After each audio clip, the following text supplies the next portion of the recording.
Well, I mean, our process interacting with leads has been the same. What really changed for us for the 5-step sales process primarily is what we did in person in the interactions with people, and really taking time after we build rapport.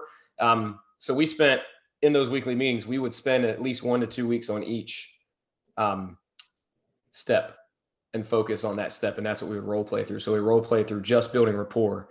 And then the next part of that specific step where we set the tone or the agenda for the meeting. And then the next week we focused on learning more about them and determining what their why is, and then discussing their goals, and then how to transition between them, and then go into the sale. But the biggest thing that's changed in terms of our in-person meetings is actually following all 5 steps and helping my team understand the importance of those 5 steps, even when it's very uncomfortable, and just teaching them different ways that work best for them to make it more comfortable. Like for me, when I was learning the 5-step sales system, I went to the live workshop that FR had, and I had done the sales mastery course, and I did the quick course. And then now I've actually done the one that they did recently during COVID that was over Zoom. Mm-hmm. By the way, I had all of my staff do that course as well. So like they had to come on live and I could see that they were there, which was, I think they all got a lot out of that. But the biggest thing that changed, is just going through those steps and using all 5 steps. And when I went through all those courses, it helped me to understand the importance of those steps and be able to communicate that importance to my staff. Because they're like, why do I need to know exactly why they're doing what they're doing?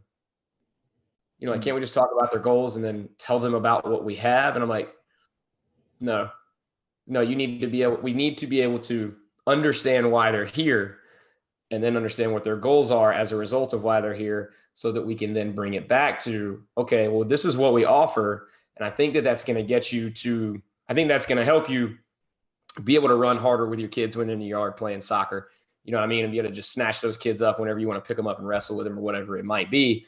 And I think it'll help you hit that goal of 20 pounds. It might take us 3 to 6 months, but I think we can get that done. Here's our 6-month commitment, and just tying it back into what they want. So focusing on making everything about that person. And I said, this is how we do that. We follow the steps, and that's what we do. I had done scripts. I hadn't really tried any other sales systems or anything. I'd probably done a little bit of reading, and I had some retail experience in the past making sales. That was about it. Okay. No, yeah, I think that's a good thing to point out. Like what you said is actually like just having an actual real conversation with people. And I think that's where people get lost sometimes in trying to like follow these sales scripts from like these different sales gurus out there. One of the biggest things, I mean, that you generally miss with trying to use a sales script is how it's delivered. Like that person that wrote that script wrote it for them, like and like the way that they speak, the way that like the tonality changes, and like everything, like that's all goes into being able to deliver a good script. But something that you can reproduce more is just having a framework, and having a conversation around it.